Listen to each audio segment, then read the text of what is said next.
Creators, if you're trying to grow your channel and you're having a hard time, chances are you're looking around and you're talking to people, going to say Facebook groups or live streams, and you roll up on a content creation coach like myself and you'll ask the question, how do I grow my channel? And all of us will give you the same basic answer. You need to niche down. What is your niche? When we ask people that question, we get answers like, oh, gaming. Okay, gaming is very broad. What about gaming are you trying to talk about? Well, gaming in general. Yeah, that's not going to grow your channel. You need to niche down. Okay, I'm into first-person shooters. Still extremely broad. Let's go tighter. Well, I like first-person shooters from legacy consoles. Now we're talking. Let's get into that. Is there any way to go deeper than that? I like first-person shooters from legacy consoles because I want to talk to gamers, say, over the age of 45. That, my friends, is a niche. You see what we did there? We're breaking it down. As a matter of fact, the tighter you get the niche, the better chances you have of growing the channel. And here's why. Niching down is so specific, it allows you to grow very specific community. The type of people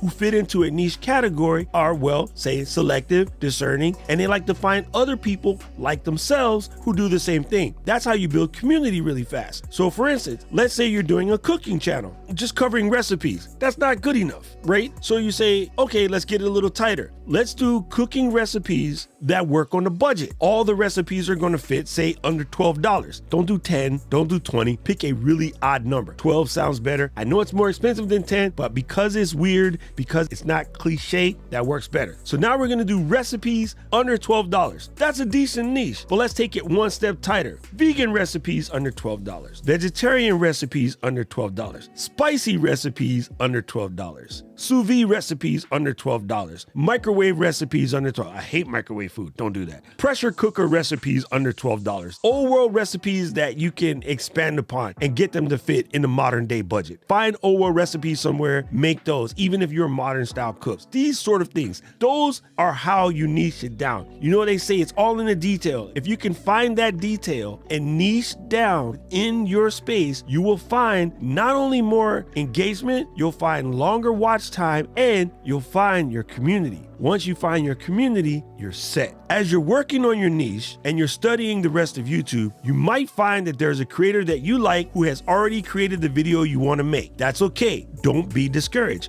You can absolutely make a video that the other creator has already made. The most important thing about this is you have to be different. You don't necessarily have to be better, you have to be different, because people will find what it is about you that they like, but your connection to those people will be different and they will marry themselves to that more so than you had a better camera or better light or better sound. Sounds kind of important, you know what I mean. So whenever you're worried about making a video someone else already made, don't worry about that. You can absolutely do that. It just have to be different. Your style, your flavor, your spin. Not necessarily better, just different. We're going to talk about this a little bit more. So if you haven't done so already, I want you to press that like button, press the subscribe button, and ring the bell so you can be notified whenever I make another video. Who am I? I'm Doc Rock, your content creation coach, and there's going to be some videos that pop up right now that YouTube thinks you ought to watch too. So please watch the video that comes up next.